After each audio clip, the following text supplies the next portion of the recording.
빈투바 초콜릿을 시작하기 위해서 5년 동안을 남미에 매년 2달 정도를 다니면서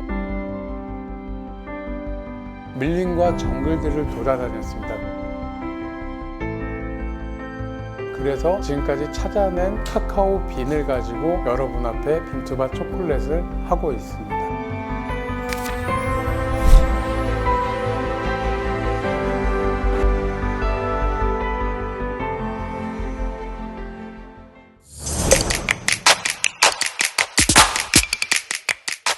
안녕하세요. 커피의 신기욱입니다.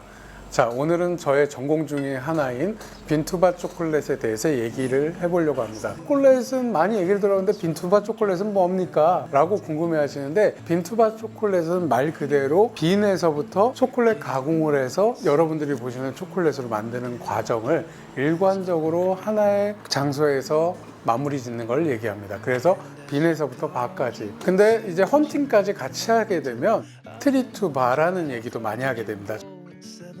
저희의 거의 대부분의 제품은 트리투바, 팜투바 이렇게 되고요. 그래서 농장부터 선정해서 그것을 수입해서 가공해서 만드는 것을 하고 있습니다. 그렇다면 이전의 초콜릿들은 빈투바가 아니었습니까? 라고 얘기하면 예전의 초콜릿은 빈투바 초콜릿이 아니었습니다. 대형 기업들, 여러분이 알고 있는 마스나 아니면 깔라바우트, 발로나 같은 대형 업체에서 카카오 빈을 대량으로 매수한 후에 대형 공장에서 가공을 통해서 초콜릿을 일단 만들어냅니다. 그것을 우리는 뭐라고 부르냐면 커버처라는 형태로 만들어져서 공급이 되게 됩니다. 기술이 있는 사람들이 커버처를 가지고 모양을 녹여서 성형을 하는 과정을 하게 됩니다. 그래서 여러분이 알고 있는 프랄린, 봉봉 등등의 여러 가지 제품들이 만들어지게 되고, 그것을 만드는 사람들을 쇼콜라티에라고 합니다. 매우 기술적으로 완성도 높고 굉장한 노력을 요하는 기술 직업군이죠. 그래서 쇼콜라티에를 하는 사람도 크게 많이 없고 되게 어려운 기술입니다. 그럼 쇼콜라티에와 빈투바를 하는 사람은 또 무엇이 다릅니까? 라고 물어봅니다. 그러면 쇼콜라티에와는 조금 다릅니다. 쇼콜라티에는 예술적인 감각과 예술적인 기술들을 가지고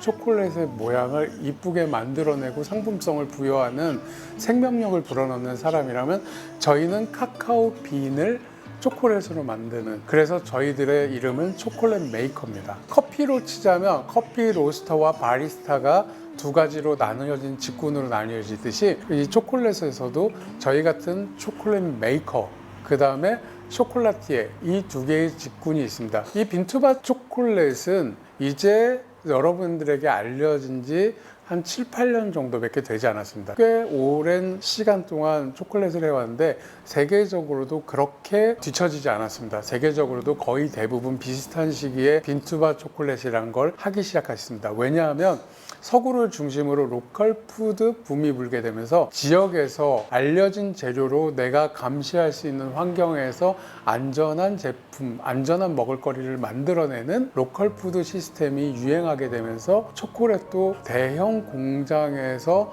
화학적인 처리와 화학적인 첨가물을 넣지 않은 수공업적인, 그러고 극한의 좋은 재료를 가지고 만들어지는 초콜릿을 생산하는 것을 찾기 시작했고, 그 요구에 맞춰서 만들어내기 시작한 게 빈투바 초콜릿입니다. 저희가 가장 빈투바 초콜릿을 중요하게 생각하고 있는 거는 무엇보다도 카카오 생두의 퀄리티가 됩니다. 왜냐하면 이 빈투바 초콜릿을 만들어내는 과정은 굉장히 구시대적이고 수공업적입니다. 즉, 성분과 내용을 변경할 수 없습니다. 품질을 인위적으로 조절하거나 임의적으로 성분을 바꾸지 않고 아주 구식의 방법을 통해서 수공업적으로 만들어내기 때문에 생두의 맛이 그대로 초콜릿에 드러나게 됩니다. 그래서 좋은 생두를 구하지 못하면 그 초콜릿 바 결과물에서도 향미가 그대로 나쁜 향미가 나게 됩니다. 빈투바 초콜릿을 하는데 가장 어려운 점은 빈을 구하는 겁니다. 그래서 저희도 빈투바 초콜릿을 시작하기 위해서 5년 동안을 남미에 매년 2달 정도를 다니면서 밀림과 정글들을 돌아다녔습니다. 그래서 지금까지 찾아낸 카카오 빈을 가지고 여러분 앞에 빈투바 초콜릿을 하고 있습니다. 이렇게 해서 만들어지는 빈투바 초콜릿이고요. 그 다음에 빈투바 초콜릿이 왜 중요한가에 대해서 마지막으로 설명드리자면, 아직까지 한국에서는 이 고급 초콜릿 시장이 성장하지 않았습니다. 대기업에서 생산된 커버처를 갖고 와서 생산을 하다 보니 굉장히 높은 실력과 굉장히 좋은 재료를 씀에도 불구하고 소비자 입장에선 첫 입에 닿는 것이 그냥 똑같은 초콜릿일 뿐이었던 겁니다. 그래서 너무나 좋은 실력을 갖고 너무나 좋은 재료를 씀에도 불구하고 좋은 평가를 받지 못했죠. 그래서 거의 대부분 초콜릿은 내가 먹기 위해서보다는 명절 때 누구에게 선물 주기 위한 초콜릿으로 한정이 되어 버렸습니다. 이제부터 우리는 이 빈투바 초콜릿을 가지고 게임을 체인지하고 있습니다. 뭐냐 하면, 하나하나 먹었을 때 입에 닿는 감촉부터 향미가 모두 다 다른 초콜릿. 그래서 먹었을 때 매우 흥미롭고 나를 힐링하는 초콜릿을 만들 거고, 나를 위한 초콜릿을 만들어내는 걸 목표로 하겠습니다. 제가 생산하는 초콜릿들은 거의 대부분이 바형을 갖고 있고, 바형 외에 조금 응용된 제품들도 있는데, 기교를 부리지 않는 바형태로 초콜릿을 먹으면서 향미를 즐기시고 나를 위한 선물로 사시는 초콜릿의 시장을 만들려고 노력하고 있습니다. 그래서 여러분들이 기존의 초콜릿과 다르게 나를 위해서 먹는 초콜릿을 한번 경험하실 수 있도록 준비해 놓고 있습니다.